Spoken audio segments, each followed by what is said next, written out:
લેક્સ ફ્રીડમાન પોડકાસ્ટમાં વડાપ્રધાન મોદીના elephant dragon dense વિધાનોથી ચીન ખુશખુશાલ.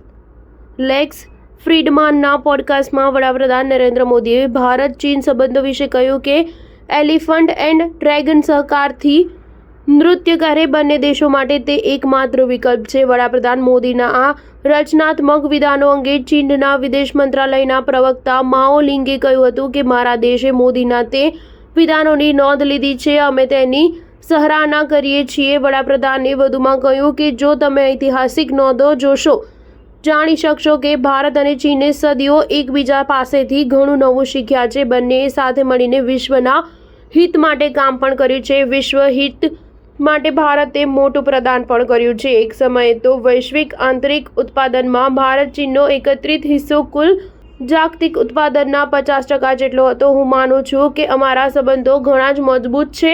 બંને વચ્ચે સૈકાઓ જૂના ગહન સાંસ્કૃતિક સંબંધો છે. આ સાથે વડાપ્રધાને તે કબૂલ્યું પણ હતું અમારી વચ્ચે કેટલાક મતભેદો છે, પરંતુ તે મતભેદો એકબીજાના વચ્ચેના વિરોધરૂપ તો ન બનવા જોઈએ. અમારા તો 200 વર્ષથી જૂના સાંસ્કૃતિક સંબંધો છે. બંને દેશોએ પરસ્પરની સમાજ રચના ઉપર પણ પરસ્પરનો પ્રભાવ પાડ્યો છે અને માનવજાતની પ્રગતિમાં સતત પ્રદાન કરી રાખ્યું છે. પાકિસ્તાન સાથેના સંબંધો વિશે બોલતા વડાપ્રધાને કહ્યું હતું કે અમે તેના પ્રત્યે મૈત્રીભર્યો હાથ લંબાવ્યો હતો અને શાંતિ માટે પણ જ્યારે કહ્યું ત્યારે અમોને દખાખોરી અને સંઘર્ષ જ મળ્યા છે. સ્ટાર ન્યૂઝ 7 હંમેશા સચ્ચાઈની સાથે.